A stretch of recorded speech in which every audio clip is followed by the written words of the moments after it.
우리 하나님 말씀 보도록 그렇게 하겠습니다. 마태복음 2장입니다. 마태복음 2장 19절에서 23절 우리 같이 한 목소리 읽겠습니다.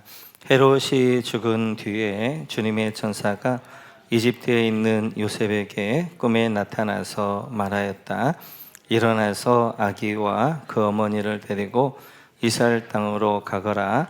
그 아기의 목숨을 노리던 자들이 죽었다. 요셉이 일어나서 아기와 그 어머니를 데리고 이스라엘 땅으로 들어왔다. 그러나 요셉은 아칼레오가 그 아버지 헤롯을 이어서 유대 지방의 왕이 되었다는 말을 듣고 그곳으로 가기를 두려워하였다. 그는 꿈의 지시를 받고 갈릴리 지방으로 물러가서 나사렛이라는 동네로 가서 살았다. 이리하여 예언자들을 시켜서 말씀하신 바 그는 나사렛 사람이라고 불릴 것이다 하신 말씀이 이루어졌다. 아멘. 저희는 계속해서 마태복음을 살펴보고 있고요. 오늘 한번 19절부터 21절 우리 다시 한번 읽도록 그렇게 하겠습니다. 우리 같이 읽습니다. 헤롯이 죽은 뒤에 주님의 천사가 이집트에 있는 요셉에게 꿈에 나타나서 말하였다.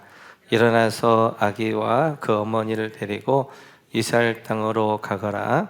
그 아기의 목숨을 노리던 자들이 죽었다. 요셉이 일어나서 아기와 그 어머니를 데리고 이스라엘 땅으로 들어왔다.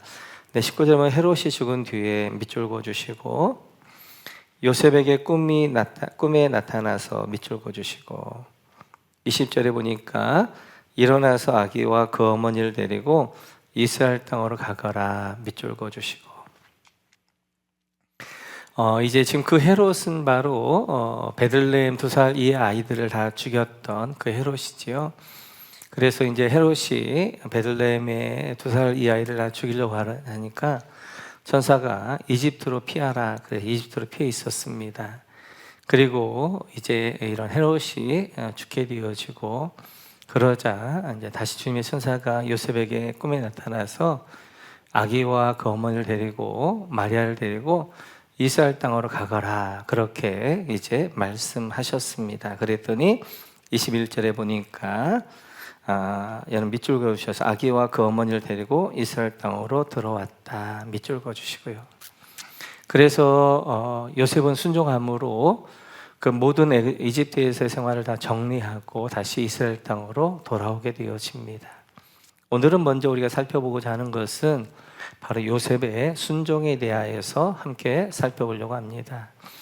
아마 이제 학자들은 이야기하기를 한 이집트에 3년 정도 시간이 지났지 않았나 이런 생각을 하게 되어집니다. 왜냐하면 예수님이 태어나셨을 때하고 헤롯이 죽을 때하고 사이의 차이를 보면 아마 예수님께서 이집트로 내려가셔서 한 3년 정도 생활했기 때문에 이집트에서도 어느 정도 이제는 생활의 터전들이 이렇게 이제 잡혀져 있고 그럴 때입니다.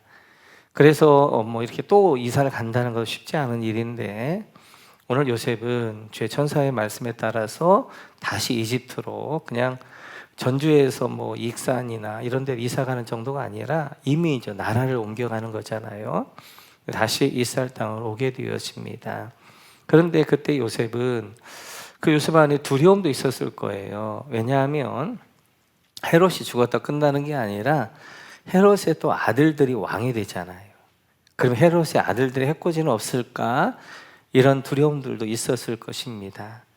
그럼에도 불구하고 오늘 요셉은 그런 두려움 가운데서도 하나님의 말씀에 순종해가는 것들을 보게 되어져요.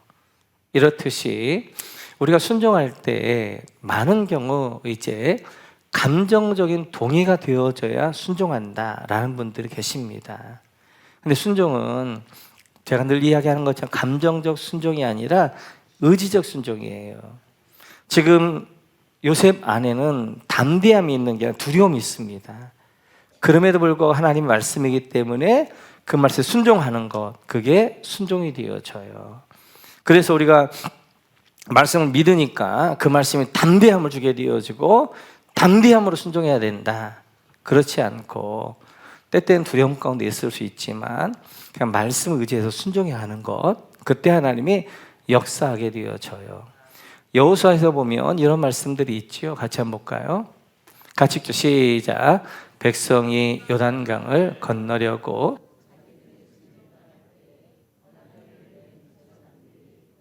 그래서 나아갔다. 그 궤를 맨 사람들이 요단강까지 왔을 때 마침 추수 기간이어서 제방까지 물이 차 올랐다. 그 궤를 맨 제사장들의 발이 요단 물가에 닿을 때에. 아멘. 이제 요단강이 철철 넘쳐 흐르는데 우기 끝이기 때문에 요단강이 가장 이제 이렇게 차 있을 때입니다. 근데 제사장들이 명령이 하나 내렸어요.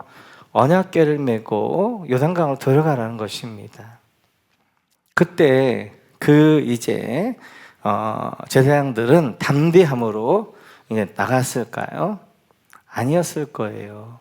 걱정도 있었고 두려움도 있었을 거예요. 혹시 내가 정말 이 물속으로 들어갔는데 물이 안 멈추고 나를 빠져주면 어떻게 하나, 이런 두려움도 있었을 것입니다.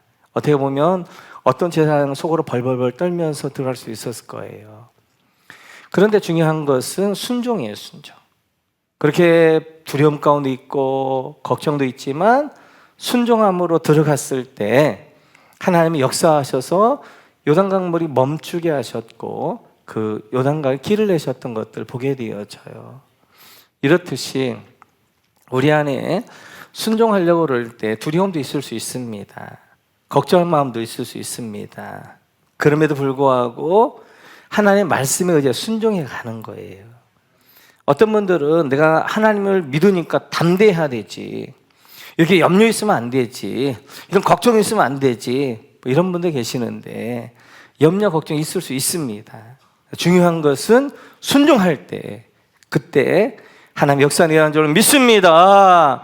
그래서 하나님 앞에 순종은 감정적 순종이 아니라 의지적 순종이에요. 내 지금 감정에 동의가 안 되어져도, 감정적으로 두려움이 있어도, 그래도 내가 순종해야 할 때, 의지적으로 순종할 때, 그때 하나님의 역사하게 되어지고, 그때 우리 안에 믿음이 자라는 것들을 보게 되어집니다. 또 하나 요셉의 순종을 보게 되어지면 그 앞에 있는 2장인데요. 우리 한번 13, 14절 한번 볼까요? 13, 14절 같이 읽죠. 시작. 박사들이 돌아간 뒤에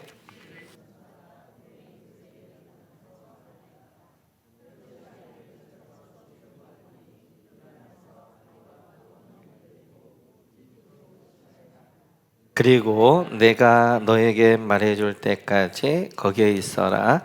요셉이 일어나서 밤사이에 아기와 그 어머니를 데리고 이집트로 피신하였다. 이 부분을 우리가 잘 알다시피 이제 동방 박사들이 궁에 찾아갑니다. 헤로데에게 유대인으로 나가신 이가 어디 계시뇨? 라고 했더니 헤롯이 깜짝 놀라는 거죠. 그러면서 뭐라고 이야기하냐면 유대인의 왕을 찾으시면 저한테 알려주면 저도 경배하겠습니다 라고 그들을 보내는 거예요. 그런데 이제 별을 따라가서 베들레헴에서 아기 예수께 경배했는데 천사가 집으로 돌아가라 그래서 본국으로 돌아가 버립니다. 그러자 이제 헤롯이 박사들에게 속은 줄 알고 2살 이하 아이들을 다 죽여야 되겠다, 베들레헴 중심으로 이제 다 죽여야 되겠다라는 그런 마음을 갖게 되어져요. 그래서 오늘 13절에 보게 되어지면 다시 한번 이 두 번째 줄에 요셉에게 나타나서 말하였다 밑줄 그어주시고, 그 밑에 줄에 보면 아기와 그 어머니를 데리고 이집트로 피신하여라 밑줄 그어주시고, 14절에 보면 밤사이에 아기와 그 어머니를 데리고 이집트로 피신하여 밑줄 그어주시고, 밤사이에다 동그라미 쳐주시고, 이렇게 이제 급박할 때 그 밤에 하나님의 천사가 요셉에게 나타나 말씀하십니다. 어머니와 마리아와 아이를 데리고 이집트로 피신하여라. 그때 요셉은 여러 가지 핑계할 수 있었을 거예요. 좀 뭔가 정리하고 조금 하루만 이틀이라 좀 있다가 그렇게 갈 수 있지 않아요? 근데 오늘 보니까 밤사이에 하나님 주의 천사가 말씀하자 즉각적으로 순종하게 되어져요. 그래서 즉각적으로 그 아기 예수를 데리고 이제 이집트로 피신하게 되었습니다. 만약 이때 요셉이 즉각적으로 순종하지 않았다면 예수님의 생명은 위태로웠을 거예요. 그 다음날 이제 유대 병사들이 쫙 해가지고 베들레헴의 2살의 아이들 다 죽였기 때문에 어쩌면 예수님도 죽을 수 있습니다. 그런데 오늘 요셉은 즉각적으로 순종해요. 즉각적으로.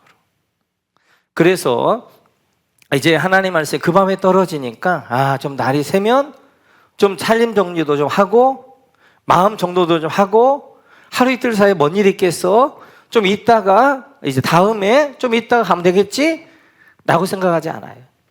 요셉은 즉각적으로 바로 일어나서 그 밤에 아이를 데리고 이집트 피신해서 예수님의 생명을 그 안에서 구해내는 것들을 볼 수 있습니다.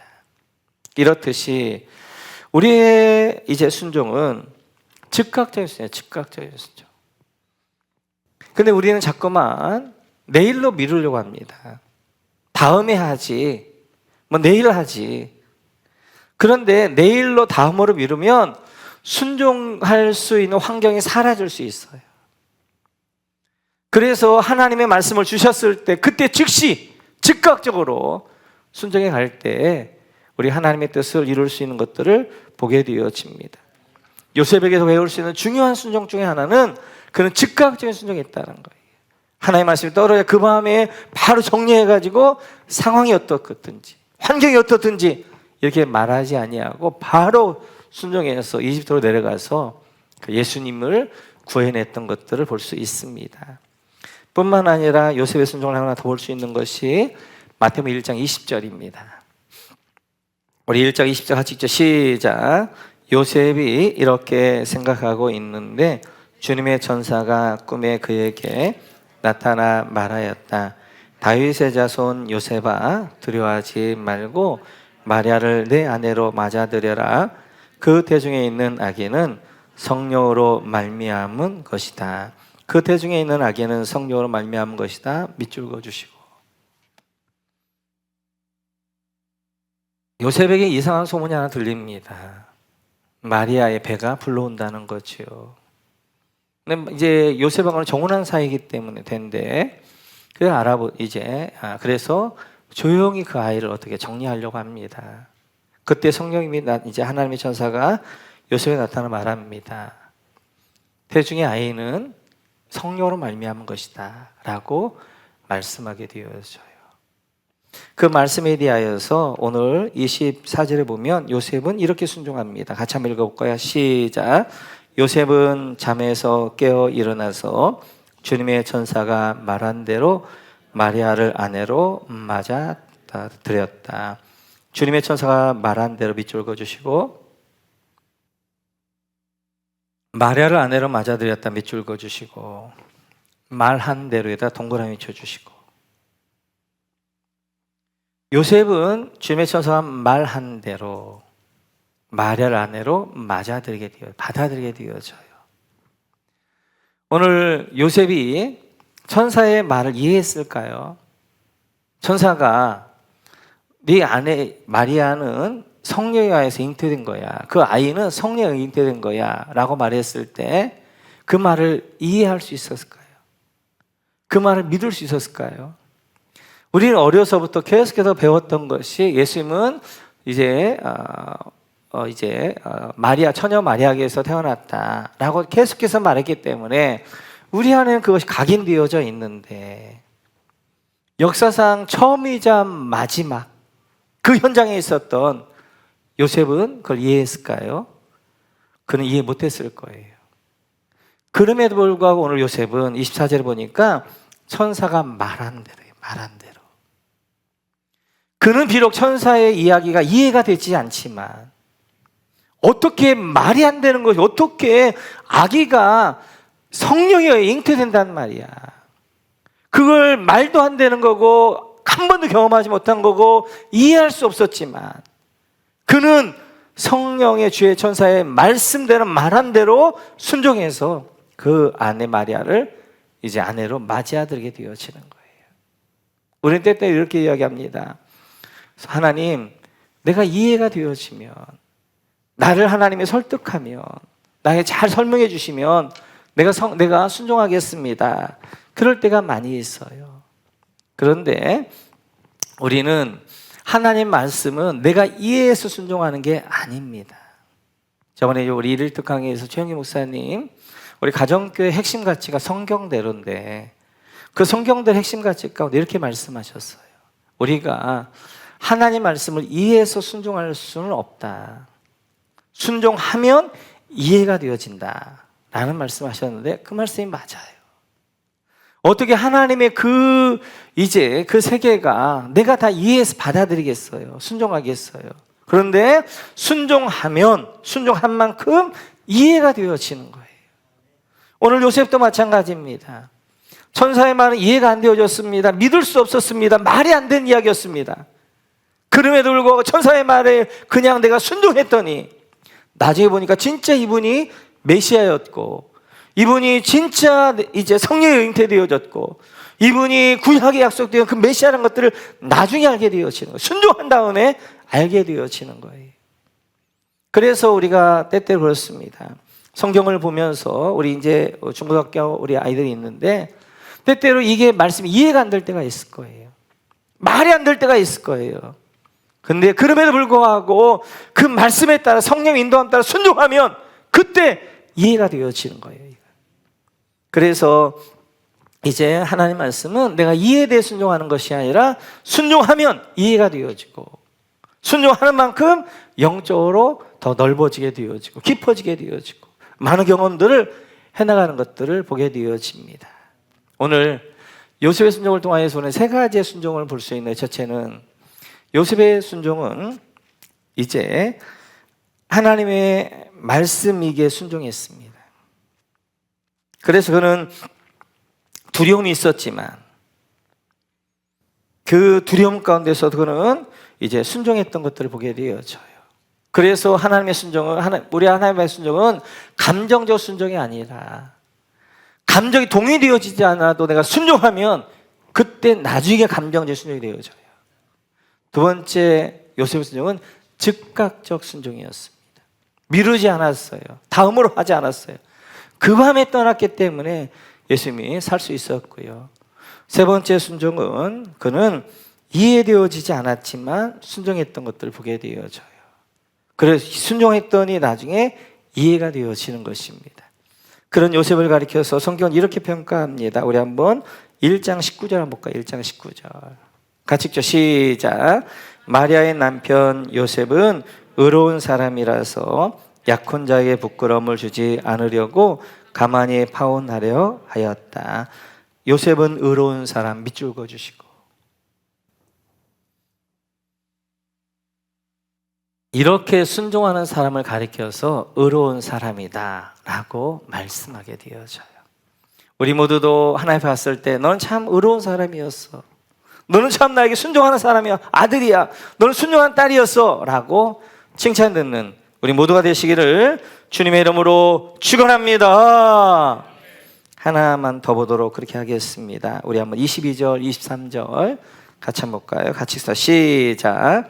그러나 요셉은 아칼라오가 그 아버지 헤롯을 이어서 유다 지방의 왕이 되었다는 말을 듣고 그곳으로 가기를 두려워하였다. 그는 꿈의 지시를 받고 갈릴리 지방으로 물러가서 나사렛이라는 동네로 가서 살았다. 이리하여 예언자들을 시켜서 말씀하신 바 그는 나사렛 사람이라고 불릴 것이다 하신 말씀이 이루어졌다. 아멘. 이렇게 이제 이집트 땅으로, 이스라엘 땅으로 돌아가라 라고 말씀하시고, 그 다음에 이제 어디로 갈 것인가 지시를 주셔요. 22절 밑에를 보게 되어지면 꿈의 지시를 받고 밑줄 그어주시고, 23절에 나사렛이라는 동네로 가서 살았다 밑줄 그어주시고, 그 밑에 줄에 그는 나사렛 사람 밑줄 그어주시고, 이래서 이제 이집트에서 돌아왔던 예수님이 갈 수 있는 곳이 두 곳이 있었을 거예요. 그의 고향이었던 베들레헴이 있었을 것이고, 그 다음에 예전에 살았던 나사렛이 있을 것이고, 그런데 주의 천사가 어디로 그를 지시했느냐? 나사렛으로 가라 지시하시게 되었습니다. 그래서 예수님은 이제 나사렛에서 어린 시절을 살게 되어지고, 그 예수님의 이름이 나사렛 사람, 나사렛 사람이라고 불려지는 것들을 보게 되어집니다. 근데 이제 여기 보면 이제 23절에 보면 예언자들을 시켜서 말씀하신 바 밑줄 그어주시고, 구약의 메시아를 가리켜서 나사렛 사람이라 불릴 것이다 라고 그 말씀이 이루어졌다는 거예요. 마태는 늘 어떤 걸 이야기해요? 구약에 바로 이렇게 메시아를 약속하지 않았느냐, 그 메시아가 바로 예수님이 이렇게 성취가 되어지지 않았느냐라고 설명하게 되어지는데, 오늘 그 메시아는 나사렛 사람 불릴 것이다 라고 말씀하게 되어져요. 그런데 구약 어떤 예언서를 봐도 예수님이 메시아가 나사렛 사람이다 불릴 것이다 이런 말은 없어요. 그런데 오늘 마태는 메시아는 바로 나사렛 사람이라 불릴 것인데, 그것이 예수님에게 이루어져서 예수님께서는 나사렛 사셨고 나사렛 사람이다 라고 이야기하고 있습니다. 그럼 어떻게 되어진 것인가? 그런데 나사렛이란 말이 있어요. 이사야서 11장을 볼까요? 같이 읽죠. 시작. 이새 줄기에서 한 싹이 나며 그 뿌리에서 한 가지가 자라서 열매를 맺는다. 여기 나사렛이란 말이 어디 있어요? 히브리 원어를 보면 저 가지라는 말이 네체르라는 말, 네체르. 그런데 나사렛은 히브리 원어를 보면 나체르입니다. 나체르. 근데 여러분 잘 알다시피 구약은 좌음이 없어요. 모음만 있는데 후대에 붙인 거예요. 그러니까 나사렛, 나차르나 네체르나 니은, 치긋, 니을, 시읒 같단 말이에요. 그래서 바로 이새의 줄기에서, 이새는 누구를 이야기하는 거예요? 다윗의 아버지. 다윗의 가문에서 누가 나올 것이다? 거기에서 나사렛 사람 메시아가 나올 것이다 라고 그 말씀 속에 예언되어져 있는 거예요. 예레미야 33장을 봐도 이렇게 말씀하십니다. 같이 읽죠. 시작. 그때 그 시각이 되면 한 의로운 가지를 다윗에게서 돋아나게 할 것이니 그가 세상의 공평과 정의를 실현할 것이다. 아멘. 여기 나사렛이 뭐예요? 가지. 저기도 가지. 의로운 가지에서 가지란 말이 네체르라는 말이에요. 그래서 하나님 한 의로운 가지를 이제 태울터인데 그 다윗에게 돋아날 것이다. 다윗에게서 한 의로운 가지가 네체르가 구원자가 메시아가 나올 것이다. 근데 그 메시아는 나사렛 사람일 것이다 라고 말씀하게 되어져요. 예레미야 25장에서 이렇게 말씀하십니다. 23장에서 같이 읽죠. 시작. 내가 다윗에게서 의로운 가지가 하나 돋아나게 할 그날이 오고 있다. 나 주의 말이다. 그는 왕이 되어 슬기롭게 통치하면서 세상과 공평과 정의를 실현할 것이다. 여기서도 나사렛이 뭐예요? 가지. 의로운 가지. 다윗의 의로운 가지 네체르 나사렛 사람 메시아가 나올 것인데, 그는 왕이 될 것이다. 하나님 나라의 왕이 될 것이다. 그는 슬기로 지혜로 통치할 것이다. 공평과 정의로 이 땅 가운데 실현할 것이다 라고 말씀하게 되어져요. 또 이 네체르라는 말이 우리가 잘 아는 이사야서 53장 2절에 나옵니다. 같이 한번 볼까요? 같이 읽죠. 시작. 그는 주 앞에서 자라나기를 연한 순 같고 마른 땅에서 나온 뿌리 같아서 고운 모양도 없고 풍채도 없은즉 우리가 보기에 흠모할 만한 아름다운 것이 없도다. 저기서 네체르는 뭘까요? 네? 순? 네체르는 뭘까요? 뿌리. 뿌리라고 번역을 했는데 이제 원래는 저게 네체르 가지. 마른 땅에 나온 가지 같아서, 이제 마른 땅에서 나온 가지 같아서. 그래서 거기에 보면 바로 이제 주님은 메시아, 이사야서 54년 유명한 메시아장이잖아요. 메시아는 어떤 모습일 것인가? 바로 마른 땅, 메마른 땅에 나온 가지 같고, 그래서 그 모양은 이제 고운 모양도 없고 풍채도 없고 흠모할 만한 아무런 것이 없다. 바로 그 메시아는 나사렛이라는 이 촌동네, 나사렛이라는 이 버림받은 곳에서 자라나서 그에게는 흠모할 만한 것도 고운 모양도 없고 그는 사람들이 볼 때 메시아가 인정할 만한 것이 아무것도 없더라 라고 이사야서 53장에 이야기하는 거예요. 그래서 예수님이 나사렛 사람이다 이 말은 나사렛이라는 지명이 중요한 게 아니라 나사렛이 가지고 있는 이미지가 중요한 거예요. 이미지가. 갈릴리에서 그 나사렛이라는 곳은 어떤 곳이에요? 그곳은 마치도 이제 저기 강원도 촌동네 같은 곳. 어떻게 촌놈이 거기서 뭐가 나고 있냐라고 해서 우리가 요한복음을 보게 되어지면 이렇게 이야기하죠. 이제 나다나엘 같이 읽죠. 시작. 빌립이 나다나엘을 만나서 말하였다. 모세가 율법책에 기록하였고 또 예언자들이 기록한 그분을 우리가 만났습니다. 그분은 나사렛 출신으로 요셉의 아들 예수입니다. 나다나엘이 그렇게 말하였다. 나사렛에서 무슨 선한 것이 나올 수 있겠소? 빌립이 그에게 말하였다. 와서 보시오. 빌립이 예수님을 직접 경험했단 말이에요. 근데 이분이 진짜 성경에 예언한 메시아예요. 자기의 친구에게 나다나엘이 말합니다. 내가 모세율법책에 성경에 기록해 약속한 메시아를 만났다. 근데 그분이 나사렛 출신 예수다라고 이야기했더니 나다나엘이 단번에 한 이야기가 야 나사렛에서 무슨 선한 것이 나올 수 있겠느냐. 나사렛과 같이 있는 촌동네 그 촌놈이 어떻게 거기서 메시아가 나올 수 있겠느냐라고 이야기하는 거예요. 그러니까 나사렛 사람이란 말은 그가 우리가 이제 보통 보면 뭐 임실 살고 뭐 진안 살고 아니면 이제 뭐 해서 그 동네를 이야기하기도 하지만 그건 굉장히 광범위하게 그 촌 보잘것없고 흠모할 만한 것 없고 나약하고 낮고 천하고 뭐 이런 것들을 상징하게 되어져요.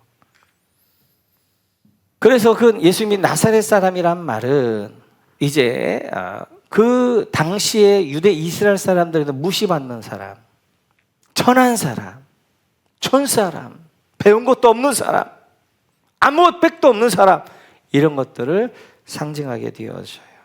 그렇다면 예수님은 왜 나사렛이라는 이제 곳에 살면서 나사렛 사람은 멸시를 받으셨는가?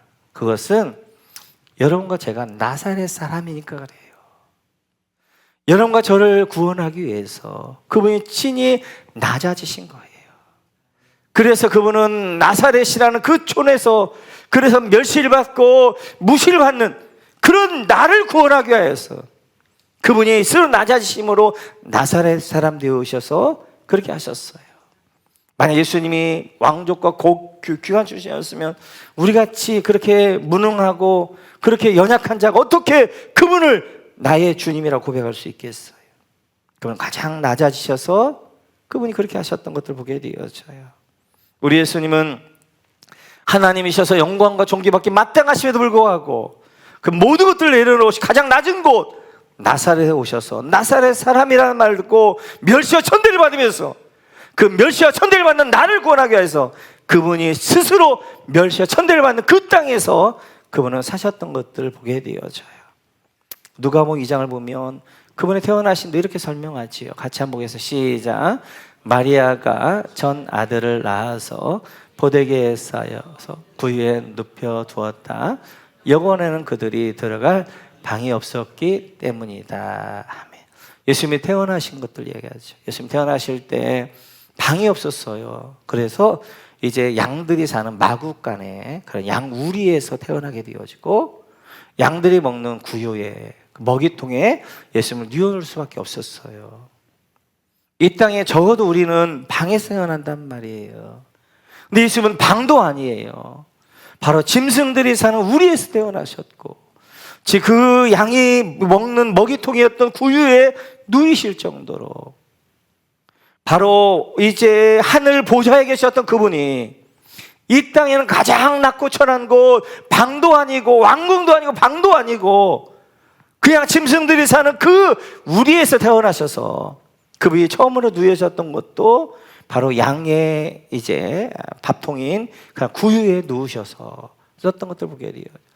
하늘의 영광 보좌와 영광스러운 보좌 위에서 전 세계를 통치해야 될 그분이 스스로 낮아지셔서 가장 낮은 곳에 오셨단 말이에요. 왜냐하면 그렇게 낮은 여러분과 나를 구원하기 위해서. 뿐만 아니라 마태복음 보면 예수님이 이렇게 말씀하십니다. 마태복음 8장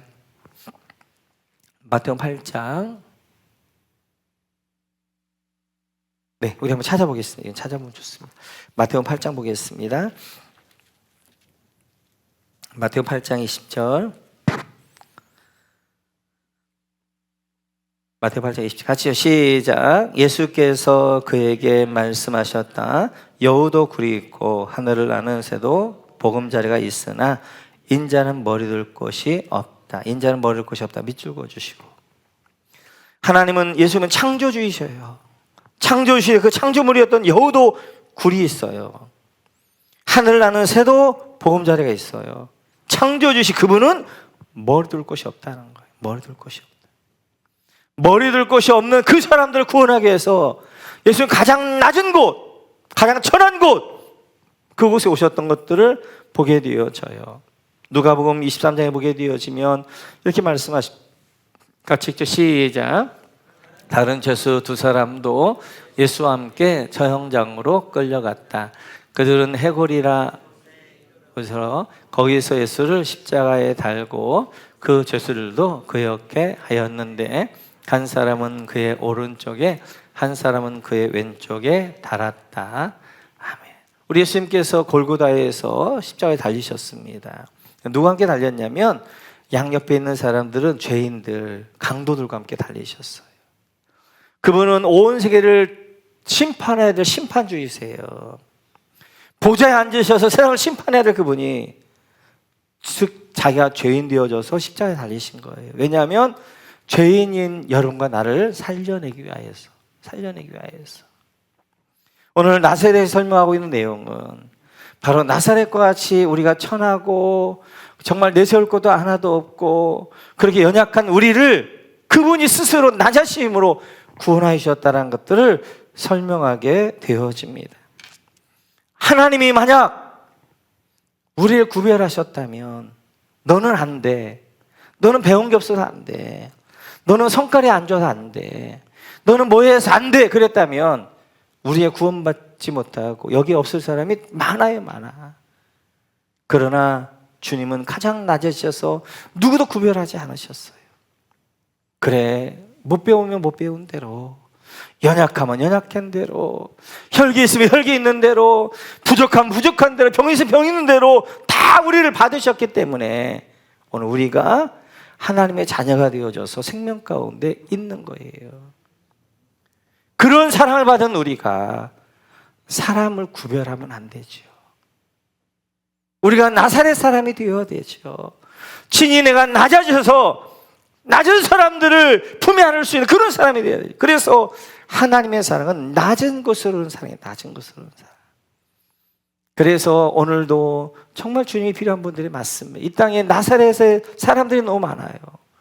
그들이 주님 만나게 되어져서 그 안에 소망을 갖게 되어지고 그 안에 생명을 갖게 되어지고 그 일의 부르심으로 우리를 부르셨어요. 우리를.